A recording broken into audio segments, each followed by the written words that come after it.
안녕하십니까, 박사입니다. 미국의 정치 상황이 코미디입니다. 흔히 미국을 시스템에 의해 굴러가는 나라라고 말들을 많이 하는데 요즘 보면 그런 시스템이 도대체 어디에 있나 하는 생각을 하게 만듭니다. 시스템 국가, 그것은 버려야 할 고정관념입니다. 10월 1일 미국 정부는 가까스로 셧다운을 모면했습니다.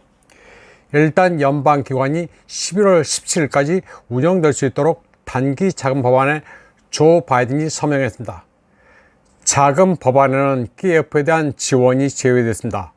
미 펜타곤 고위 관계자는 우크라이나에 대한 가용 안보 지원 자금은 거의 소진됐다고 말한 것으로 미 매체에 인용됐습니다.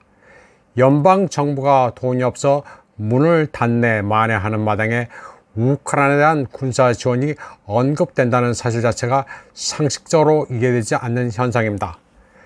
바이든 행정부는 키예프에 대한 추가 지원으로 240억 달러를 요구했지만 케빈 메카시 하원 의장은 가능한 한 빨리 셧다운 문제를 해결하기 위해 정부 지출 법안에서 키예프 관련 항목을 제외한 채 상원 승인과 바이든의 서명을 받았습니다.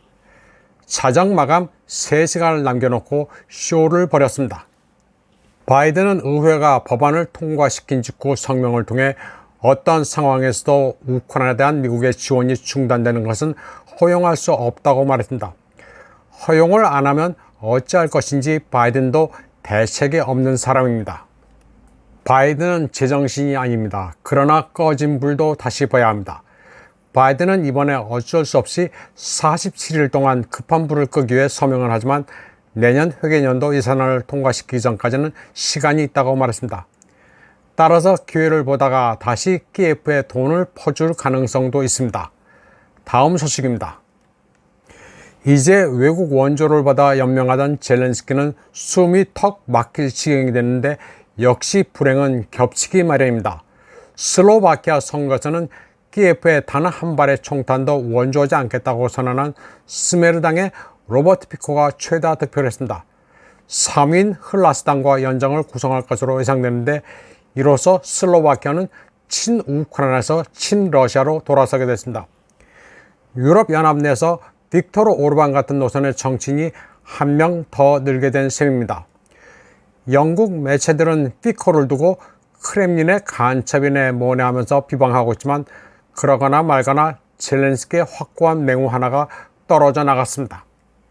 슬로바키아 바로 옆 체크 공화국도 분위기는 대동소이합니다. 열흘 전 체크 수도 프라하에서는 수많은 군중들이 모여 페트르 피알라 정부에 항의했습니다. 역시 키예프에 돈을 퍼주고 있는 중도 좌파 정권에 항의하면서 우크라이나 분쟁에 신경을 끄고 이참에 나토도 탈퇴해야 한다고 시민들이 외쳤습니다.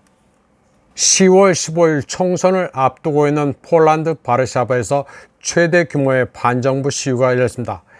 집권 법과 정의당에 반대하는 항의 행진은 전 폴란드 총리로 야당인 시민 플랫폼당 지도자 도널드 투스크가 조직했습니다. 그는 법과 정의당에 반대하는 모든 야권에 대해 시위에 동참할 것을 호소하면서 행사를 100만 명 마음의 행진이라 명명했습니다. 실제 100만 명이 되는지는 알 수 없지만 많이 모이기는 했습니다. 폴란드 야권은 법과 정의당이 2015년 집권한 이래 난민을 통제한다고 해놓고 이를 전혀 이행하지 않은 점, 지금은 좀 기조가 바뀌긴 했지만 우크라이나 분쟁에 깊숙이 개입해 경제난을 가중시킨 실정에 항의하고 있습니다. 그런데 전쟁광인 두 다의 법과 정의당과 비교할 때 야권도 좀 괴이합니다. 도널드 투스크는 유럽연합의 어젠다를 순순히 따르는 리베럴 좌파입니다. 낙태 금지 해제 주장과 함께 무지개 깃발을 드는 무리입니다. 폴란드의 정권이 교체될지는 확실하지 않습니다.